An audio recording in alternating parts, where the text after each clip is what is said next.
Se você trouxe a sua Bíblia, abra em Neemias, no capítulo 13, no versículo 1, diz assim: naquele dia, leu-se no livro de Moisés, aos ouvidos do povo, e achou-se escrito nele que os amonitas e os moabitas não entrassem jamais na congregação de Deus, porquanto não tinham saído ao encontro dos filhos de Israel com pão e água. Antes, assalariaram, ou seja, pagaram contra eles a Balaão, para os amaldiçoar, e ainda que o nosso Deus converteu a maldição em bênção. Eu vou fazer uma oração aqui, amém, queridos? A gente já volta aqui para a palavra. Vamos fechar os nossos olhos. Pai querido, obrigado, Senhor, pela Tua palavra. Obrigado por esse texto. Que nessa noite o Senhor tenha liberdade para falar o nosso coração. Que o Senhor abra os nossos olhos, abra o nosso entendimento. E que a palavra do Senhor possa trazer as respostas que o nosso coração tanto pergunta. Que nós possamos, no nome de Jesus, entender a Tua vontade, porque a Tua vontade é boa, perfeita e agradável. Abre os nossos olhos, o nosso entendimento, se revele a cada um de nós nessa noite, os irmãos que estão presentes, aqueles que estão conectados conosco pela internet, fale ao nosso coração, no nome do Senhor Jesus. É o nosso pedido para a Tua glória e para o Teu louvor. Amém? Glória a Deus. Queridos, Neemias capítulo 13, nós lemos esses versículos aqui. Essas palavras de Neemias é justamente no momento em que Neemias queria trazer um conforto, um consolo para o seu povo, para o povo de Israel. Nós sabemos que, se a gente for ler a palavra de Deus, nós vamos ver vários registros em que Israel passou por várias situações. Em todas essas situações de dificuldade que o povo enfrentou, Deus sempre levantava homens e mulheres que fossem sensíveis à voz de Deus, para que fosse um porta-voz do Senhor naquele tempo. E nesse caso que não foi diferente. Neemias aqui, ele comenta com o povo, deixa registrado aqui, justamente algo que já havia acontecido. E ele conta de uma situação onde um homem havia sido contratado por Balaque, nós vamos ler alguns outros capítulos aqui, e esse homem chamado Balaão foi justamente contratado para que ele amaldiçoasse o povo de Israel. Mas todas as vezes que Balaão se levantava para amaldiçoar o povo, Deus não permitia. E aqui a intenção de Neemias é justamente, acredito eu, a mesma intenção de Jeremias numa outra situação. Quando Jeremias ele diz o seguinte: quero trazer à memória aquilo que me traz esperança. Quando Jeremias falou isso, Jeremias se encontrava nas escadarias do templo, todo destruído. E antes dele falar essas palavras, que ele queria trazer à memória, aquilo que fazia bem, aquilo que dava esperança, se a gente for ler o contexto, Jeremias ele lamentava, justamente pelo sofrimento que o seu povo estava tendo. Mas nesse momento em que ele se lamentava, o Espírito de Deus começa a ministrar no coração de Jeremias os livramentos, as coisas que Deus havia feito na história do seu povo. E aquilo começa a trazer um encorajamento a Jeremias a lidar com a situação que ele estava vivendo, entendendo que de outras situações difíceis o seu povo já havia enfrentado e que aquela seria mais uma que o seu povo iria vencer. E é justamente o intuito de Neemias aqui também com essas palavras, lembrando algo que aconteceu, algo que ficou registrado na história do seu povo, que assim como Deus havia dado livramento das maldições que haviam sido lançadas por Balaão ao povo de Israel, e Deus blindou o seu povo para que as maldições não se cumprissem, a intenção de Neemias aqui era justamente falar que Deus iria trazer livramento novamente. E assim precisa acontecer conosco. É natural que quando nós estamos diante de um desafio, de um problema que surge, a gente se foca muito no problema, esquecemos do tamanho do nosso Deus, esquecemos dos livramentos que já tivemos. Mas é sempre importante, diante de todo e qualquer desafio, a gente lembrar daquilo que o Senhor já fez na nossa vida. Lembrar das experiências que nós já tivemos com Deus. Como diz o ditado por aí, de mais longe a gente já veio. Porque quando nós começamos a lembrar o tamanho do nosso Deus, os livramentos que Ele já nos deu, isso vai nos encorajando a dar uma resposta adequada para o atual momento que nós estamos vivendo. Amém, queridos? E aqui, Neemias, ele fala o seguinte: leu-se no livro de Moisés, ou seja, ele procurou direção conforto para o seu coração, para as demais pessoas que estavam com ele, naquilo que já estava registrado. A gente precisa entender uma outra coisa. As respostas que tanto nós precisamos para a nossa vida, está na palavra de Deus. A gente não pode buscar, irmãos, respostas fora da palavra de Deus. Porque tudo aquilo que vem no intuito de muitas vezes parecer resolver, é um paliativo. Na verdade não vai resolver, não vai solucionar. Na palavra de Deus, irmãos, ou seja, na vontade de Deus, nós encontramos exatamente o melhor de Deus para a nossa vida. E Neemias teve esse cuidado de encontrar, de buscar a resposta que ele precisava nas Escrituras. Nós temos o exemplo, por exemplo, de Daniel, que fora da sua pátria, estava na Babilônia. Eles haviam sido levados ao exílio na Babilônia, ficaram lá durante uma geração, na verdade, várias gerações passadas, durante 70 anos. A Bíblia diz que Daniel, mesmo estando fora do seu ambiente, fora da sua pátria, fora da sua terra, a Bíblia diz que Daniel, ele não largou o seu compromisso com Deus. A palavra de Deus declara que Daniel orava 3 vezes ao dia, dentro do seu quarto, em direção a Jerusalém, ele orava durante 3 vezes. E um dia, lendo as Escrituras, ele entendeu que um dia teria fim, justamente aquele cativeiro. Ele conseguiu enxergar pela palavra de Deus, Deus falou ao coração dele, através da palavra de Deus, que todo aquele sofrimento que o seu povo estava vivendo, justamente de ter sido levado cativo, ou seja, sequestrado para um outro lugar, aquilo um dia teria fim. Amém? E de fato teve um fim. Chegou um momento em que Deus ele moveu o coração de um determinado rei para que desse autorização para que o povo de Israel voltasse para sua pátria, voltasse para casa. E muitos voltaram, milhares voltaram.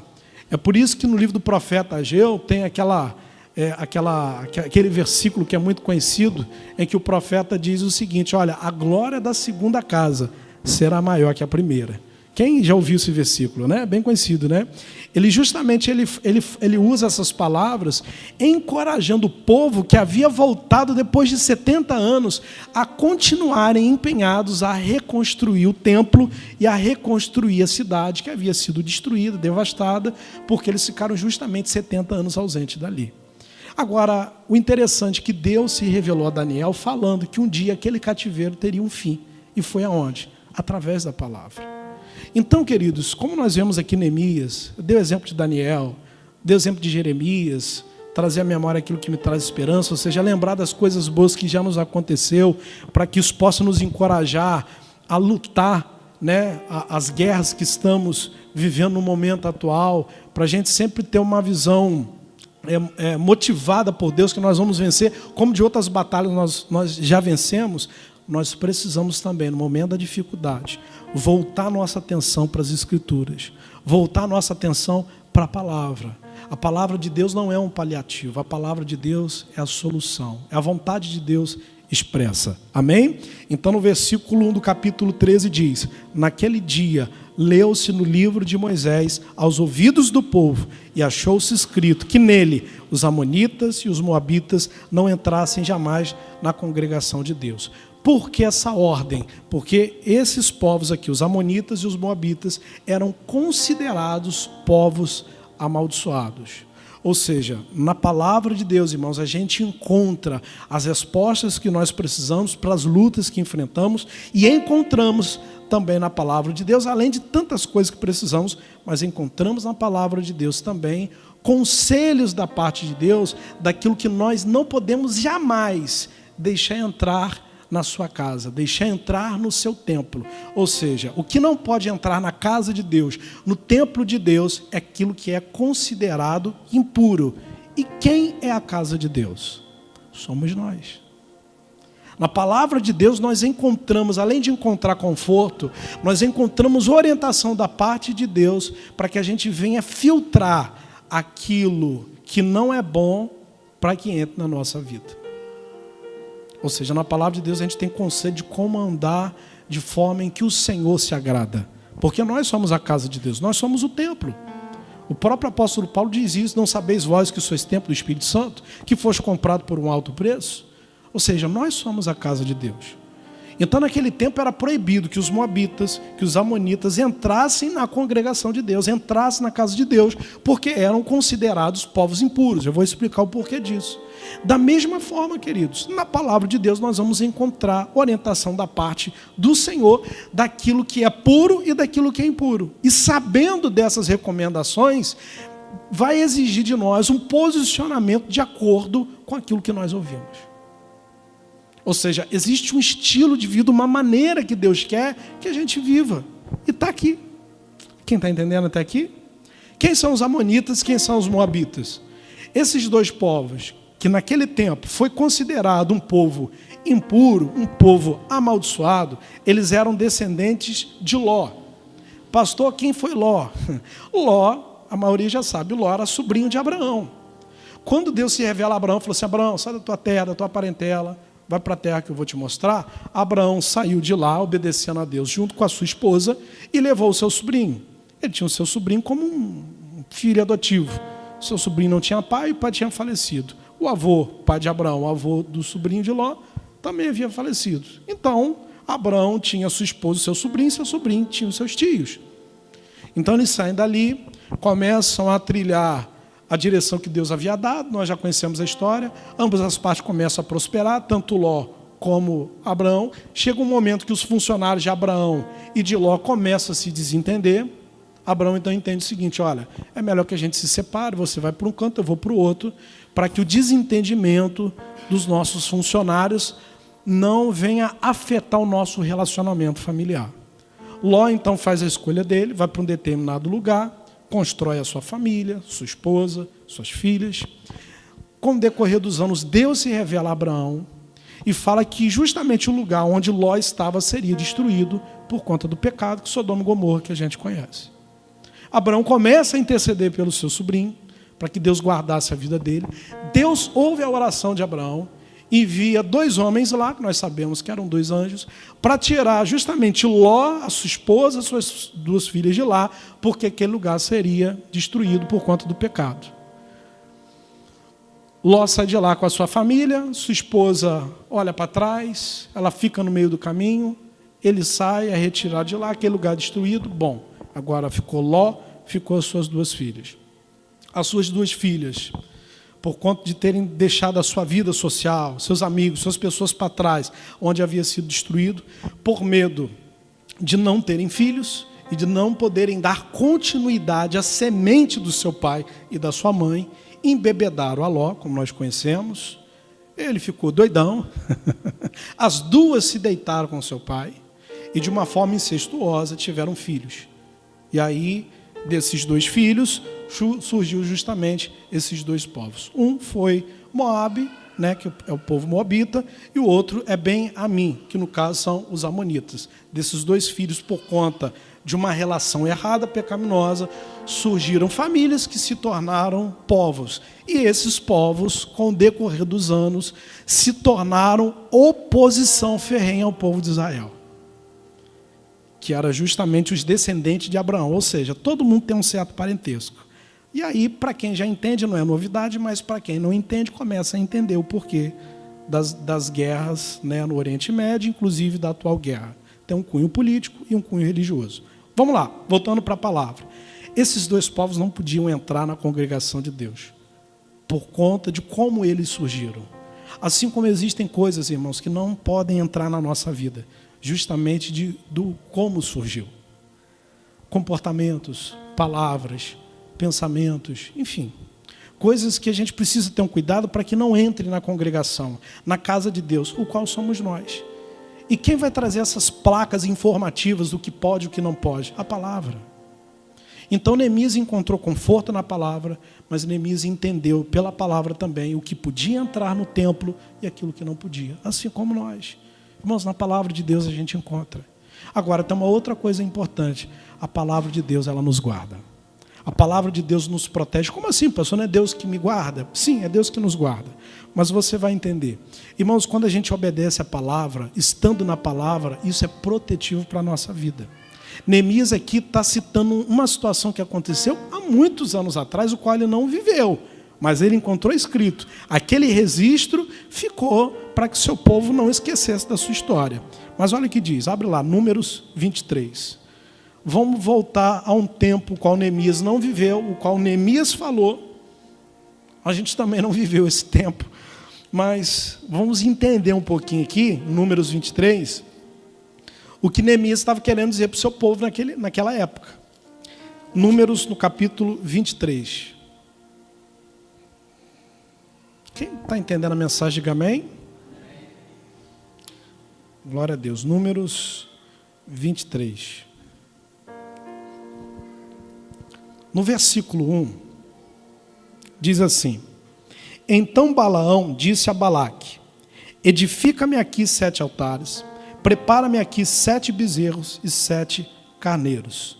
E fez, pois, Balaque como Balaão dissera. Para aqui rapidinho, vamos ler o versículo 7. Então alçou a sua parábola e disse: De Arã me mandou trazer Balaque, rei dos Moabitas, das montanhas do Oriente, dizendo: Vem, amaldiçoa-me a Jacó, e vem, detesta Israel. Versículo 8. Como amaldiçoarei o que Deus não amaldiçoa? E como detestarei quando o Senhor não detesta? Queridos, esse momento aqui é exatamente o momento que Balaque, rei dos Moabitas, esses povos que a gente estava falando, Moabitas, né, os Amonitas, contrata Balaão para que Balaão lançasse uma maldição contra o povo de Israel. Como eu falei, esses 2 povos eram considerados impuros e, além disso, esses 2 povos eram oposição a Israel. Então, o que o rei Balaque faz? Ele contrata Balaão, que era um sacerdote naquela época, para que fizesse um despacho, vamos falar assim, para que fizesse um sacrifício e fizesse uma maldição contra Israel, para que Israel não perseverasse. Justamente porque Israel era uma ameaça para o povo moabita e para o povo amonita. Como a gente já veio falando aqui na mensagem. Exatamente isso que o inimigo faz. Quando o inimigo começa a perceber que a sua vida se tornou uma ameaça para os planos dele e para as coisas ruins que ele quer fazer, ele começa a se levantar contra você. Ele começa a tentar impedir você de se posicionar em Deus. Ele começa tentando impedir você de orar, de você buscar, de você firmar os seus passos na casa de Deus. Ele começa a fazer várias coisas, porque ele sabe que no momento em que você se posiciona, você é uma ameaça para ele. É por isso que alguns até falam, parece que depois que eu comecei a servir a Deus, a tentação aumentou, não sei o quê, parece que me deu uma preguiça. Né? Toda vez que eu vou orar me dá uma preguiça, toda vez que eu vou ler a palavra me dá um sono. Tem gente que tem um problema com insônia, né? Tem gente que fala assim, pastor, eu tenho um problema com insônia, nem remédio mais resolve. Eu falei, pode ler a palavra. Você vai... que é só pegar a Bíblia para ler, mas começa a bocejar. Não é assim? Dá um sono, então está com problema de sono, pega a palavra, rapidinho você vai dormir. Ou seja, o inimigo começa a criar várias coisas para atrapalhar você. Por quê? Porque ele sabe que quando você se posiciona, você é uma ameaça. O diabo sabe, irmãos, que todas as vezes que a gente se posiciona, é uma ameaça para ele. É por isso que nunca se ouviu tanto escândalo, tanta notícia negativa, tanta notícia vergonhosa no meio do povo de Deus. Você já reparou isso? É tanto escândalo, é tanta coisa, porque o diabo sabe que se enfraquece. O diabo sabe que quem está começando na fé, ouve determinadas coisas, acaba ficando enfraquecido por conta dos maus testemunhos. E é isso que o diabo quer. O diabo sabe que a resistência contra o inferno é a igreja. O próprio Jesus falou isso para Pedro. E as portas do inferno não prevalecerão contra quem? Contra a igreja. Então o diabo sabe que quando a gente se posiciona, irmãos, ele tem que cair. O mal tem que ir embora. E o que ele estava fazendo nesse caso aqui, Balaque? Representando o diabo. Inclusive, Balaque, a tradução, o significado é devastador, destruidor. Olha só o significado do nome do camarada. Ou seja, ele se levanta, contrata Balaão para que Balaão fizesse uma maldição para destruir o povo de Deus. Sendo que todas as vezes que Balaão se colocou em posição espiritual para que o povo de Israel fosse prejudicado, Deus se revelava a ele e falava o seguinte: você não pode amaldiçoar o que eu já abençoei. Uma outra coisa que a gente aprende, todo momento em que o inimigo se levanta contra a nossa vida, irmãos, existe uma voz do céu que diz, olha, nele você não toca. Você lembra de Jó? Jó, infelizmente, perdeu seus filhos, perdeu sua condição financeira, perdeu a sua saúde, ficou muito doente, e Deus permitiu que o inimigo tocasse nas coisas que ele tinha. Mas está lá na palavra, está lá no livro de Jó. Na alma dele você não toca. Irmãos, quando a gente entrega a nossa vida para o Senhor, através do seu Filho Jesus, irmãos, naquele momento Deus começa a guardar a nossa vida. A gente precisa entender isso. O fato de um problema se levantar não quer dizer que nós perdemos a batalha. Deus está nos guardando. Todas as vezes que Balaão tentava fazer uma maldição contra o povo de Israel, Deus guardava o povo. E aí teve um momento em que Balaque ficou revoltado. Porque ele foi e questionou, mas eu estou te pagando para você prejudicar esse povo, porque esse povo é inimigo meu, e parece que quanto mais eu te peço para prejudicá-los, mais você os ajuda. Olha o que diz no versículo 11. Então disse Balaque a Balaão: que me fizeste? Chamei-te para amaldiçoar os meus inimigos, mas eis que inteiramente os abençoastes. E ele respondeu e disse: porventura não terei cuidado de falar o que o Senhor pôs na minha boca? Ou seja, nesse momento, irmãos, o rei começa a ficar furioso, porque ele pagava ao sacerdote para que fizesse um feitiço contra o povo de Israel, e quanto mais o sacerdote oferecia sacrifício, mais o povo de Israel se fortalecia. E ele fica revoltado e começa a questionar, eu te contratei para você amaldiçoar esse povo, mas parece que você está ajudando eles. E aí vira o sacerdote, no caso, Balaão para Balaque. Como que eu posso negar aquilo que Deus está fazendo? Ou seja, o que ele está falando? Eu não posso amaldiçoar o que já está abençoado. Quem crê que é abençoado aqui, diga amém. Irmãos, o inimigo não pode destruir você, a não ser que você permita. Agora, você tem que crer nisso. Agora, a gente precisa entender também que, além da aliança que Deus tinha com o seu povo também tinha aliança com o seu Deus. E sabe qual é o nosso problema? É a gente querer viver na corda bamba. O que é viver na corda bamba, irmão? Deus me ama mesmo? Sim, Deus te ama. Mas, irmãos, até onde vai a tolerância de Deus? A Bíblia diz que a misericórdia de Deus é infinita. Mas a palavra de Deus diz também em Gênesis que ele não iria contender com o espírito do homem por muito tempo. Irmãos, Deus é misericordioso, Deus é amor. O apóstolo Paulo chega a afirmar que, mesmo sendo infiel, todavia, Deus continua sendo fiel. Só que existe uma coisa, irmãos, que mesmo Deus tendo poder, Deus não pode interromper. Sabe o quê? Consequência. O que é consequência? É resultado de uma ação que gera uma reação. Aquilo que o homem plantar, ele vai colher. E aí muitos pensam assim, Deus me castigou. Irmão, Deus precisa castigar alguém? Irmão, Deus não precisa castigar. Se você planta banana, você não fica pensando que você vai colher feijão. Entende? Então Deus é amor, Deus ele honra a sua aliança, ele tem fidelidade conosco, mas a gente precisa entender, irmãos, que a lei da semeadura, o qual o mesmo criou, ele não pode interromper. Porque Deus vela pela sua palavra, zela pela sua palavra. A palavra de Deus é lei para a gente, não é? É lei para ele também, irmão. Ele que criou, ele que estabeleceu. Como que ele vai ser contrário àquilo que ele mesmo estabeleceu? Então aqui nós vemos a aliança de Deus com o seu povo. O inimigo se levantava para amaldiçoar o seu povo e por conta do seu amor, da sua aliança, ele ia lá e impedir que a maldição chegasse. Mas a gente vai ver agora que o seu povo também tinha aliança com Deus. Podemos assim dizer que era um amor correspondido.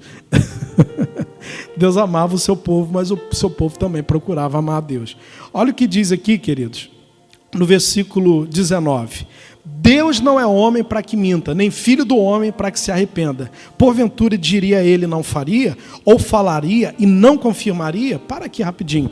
Essas palavras aqui foram palavras que Deus deu a Balaão, para Balaão falar com Balaque. Quando Balaão, por muita insistência de Balaque, se colocou para oferecer um outro sacrifício, no intuito de amaldiçoar o povo de Israel, apesar de saber que Deus não iria permitir, mas Balaão cede à pressão de Balaque de novamente fazer um despacho para atrapalhar o povo de Israel, Deus novamente se revela a Balaão e fala o seguinte: olha, você vai lá, Balaque, e vai falar isso. E uma das palavras que Deus mandou Balaão falar com Balaque foi: você está pensando que Deus é igual ao homem? Deus não é homem para mentir, nem filho do homem para que minta. Aquilo que Deus determinou que está abençoado, ninguém vai amaldiçoar. Como diz o ditado, esse aqui é meu e o boi não lambe. Esse aqui é meu, ninguém bota a mão. É isso que Deus está falando, e foi essas palavras que Balaão falou com Balaque. Agora, olha o que diz no versículo 21. Não viu iniquidade em Israel, nem contemplou maldade em Jacó. Jacó e Israel é a mesma coisa. O Senhor seu Deus é com ele, e nele, entre ele, se ouve alarido de um rei. Vou ler novamente o início do versículo 21. Não viu iniquidade em Israel. Ou seja, a gente vê duas coisas aqui. A aliança de Deus com o seu povo. E segundo, o compromisso do povo com o seu Deus. Não viu iniquidade. Ou seja, o povo estava onde? Na palavra. O povo estava procurando andar na palavra. Isaías 59, versículo 2, que é bem conhecido, diz o quê? E as vossas iniquidades fazem separação entre vós e o vosso Deus. O que pode separar uma pessoa de Deus? O pecado. Não viu iniquidade Israel, nem contemplou maldade em Jacó. Ou seja, Deus estava guardando o seu povo primeiro, porque o seu povo, ele tinha uma aliança com o seu povo. E segundo, o seu povo estava honrando a aliança que tinha com Deus. Irmãos, diante das lutas que enfrentamos, das batalhas que enfrentamos, você sabe o que vai sobrar no momento em que o fogo realmente se levanta? Você já viu o ouro? Irmãos, o ouro ele é preservado no fogo. O que sai é as impurezas. Irmãos, no momento do fogo, no momento da luta, duas coisas importantes é o que vai prevalecer. Primeiro, a aliança que Deus tem com você, e Ele tem. E segundo, a aliança que você tem com Ele. Pastor, e se eu falhar na minha aliança? Aí entra a misericórdia dele, porque Deus é amor. Deus é misericordioso. Mas a pergunta é, até quando você vai só contar com a misericórdia dele? Você não pode contar também com o seu compromisso, não? Sempre vai haver misericórdia, irmãos. Só que para quem não tem compromisso, também sempre vai haver exagero de problemas. Que uma coisa é ter problema, todo mundo tem problema. Outra coisa é a pessoa procurar o problema. E viver uma vida fora do propósito de Deus, irmãos, é procurar problema. Você lembra dos discípulos? Jesus deu uma ordem para eles, olha, entrem nesse barco, passamos dessa margem para a outra. Eles assim obedeceram, no meio do percurso, levantou-se uma tempestade, tentaram fazer de tudo para o barco não afundar, não vinha pico, despertaram Jesus, não te importa que perecemos, enfim. Jesus se levantou, acalmou o vento, acalmou a tempestade, e eles chegaram do outro lado. Quando eles chegaram do outro lado, eles chegaram justamente num cemitério, que estava à margem daquele rio do mar, era um cemitério. E lá tinha um homem, né, que estava afastado da sociedade, que estava todo endemoniado. Aí Jesus desceu, libertou aquele homem ficou totalmente livre do mal que lhe possuía. O que a gente entende? Aquela tempestade, ela foi gerada por conta do diabo. Ou seja, os discípulos estavam em obediência. Amém, queridos? Entrem nesse barco, passem dessa margem para lá. Eles estavam em obediência. E mesmo em obediência, a tempestade se levantou. Sendo que aquela tempestade que se levantou foi uma resistência do diabo. Porque o diabo sabia que se eles chegassem do outro lado, eles iam ter que ir embora do corpo daquele homem. Então, qual é o intuito do diabo? Fazer com que eles desistissem. Mas eles ficaram firmes. E, pastor, quem obedece a Deus, a luta se levanta? Se levanta. Mas ela não está se levantando por causa da sua desobediência. Pelo contrário, ela está se levantando para que você largue a sua posição de obediência e se torne um desobediente. Mas quando você permanece como obediente, o diabo cai por terra. Outro exemplo, Jonas. Recebeu a missão de Deus para ir a Nínive e pregar a palavra de Deus para que aquele povo se convertesse. Deus amava aquele povo, mas aquele povo estava afastado de Deus. Jonas não aceitou aquilo por questões pessoais. O que ele fez? Ao invés de ir para Nínive, ele foi para Tarso, comprou uma passagem, entrou num barco, num navio, foi para outro lugar. Uma tempestade se levantou, todo mundo ficou preocupado, começaram a esvaziar o navio. Era um navio cargueiro, pelo menos acredito, comida, ouro, água, joias, começaram a esvaziar, no intuito do navio ficar mais leve, até que alguém encontra Jonas no porão do barco dormindo. Interessante que o versículo diz que o camarada até desperta, ele fala assim, Acorda, dorminhoco. Você não está vendo a tempestade? Clame ao seu Deus, lá está com letra minúscula, né? Clame ao seu Deus, ou seja, eu não sei qual a religião é a sua, mas faça alguma coisa para que a gente não afunde. Naquele momento, Jonas entende, essa tempestade surgiu e o culpado é quem? Sou eu. Ou seja, a gente vê a tempestade no barco dos discípulos, que surgiu por conta da obediência, para que se tornassem desobedientes. E a gente vê uma tempestade que surgiu por conta de uma desobediência. O que eu quero dizer com isso, irmãos? Luta você vai ter, obedecendo ou não. Agora, o final dessa rua, você só vai saber se você vai chegar bem, se você estiver com Deus. Então, o crente tem problema, e o não crente também tem problema. Agora, eu posso te garantir uma coisa, eu não, a palavra de Deus. Aqueles que servem ao Senhor são mais que vencedores. Você já ouviu um ditado que o sol nasce para todo mundo? De fato, o sol, podemos colocar o sol de forma aplicável como um problema. O sol nasce para todo mundo, mas a sombra do Altíssimo é só para quem busca. Então, problema, irmãos, todo mundo vai ter. Agora, você pode ter certeza, se você tiver aliança com Deus, Deus vai guardar você. Deus vai livrar você. Deus tem o poder de te livrar dos problemas e tem o poder de te livrar no problema. Amém, queridos? Ou seja, Deus não encontrou iniquidade em Israel, nem viu maldade em Jacó. Ou seja, Deus tinha um compromisso com o seu povo e o seu povo tinha um compromisso com o seu Deus. E o resultado, para a gente terminar, versículo 23. Pois contra Jacó não vale encantamento, nem adivinhação. Contra Israel nesse tempo se dirá, Jacó de Israel, que coisa Deus tem feito. Ou seja, contra o povo de Deus não vale maldição. Irmãos, contra a tua vida não vale encantamento, não vale adivinhação, não vale macumba, não vale feitiçaria, não vale nada. Deus está guardando a sua vida. Ele tem uma aliança com você. Mas dentro dessa informação importante eu te faço uma pergunta. Você tem aliança com Ele? Ele tem com você. E você? E eu? Pastor, o que seria a minha aliança com Deus?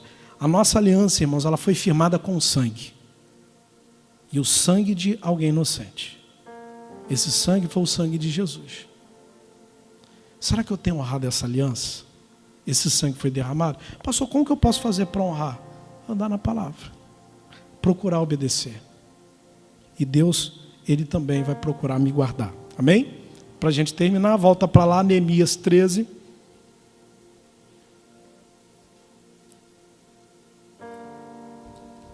Neemias 13.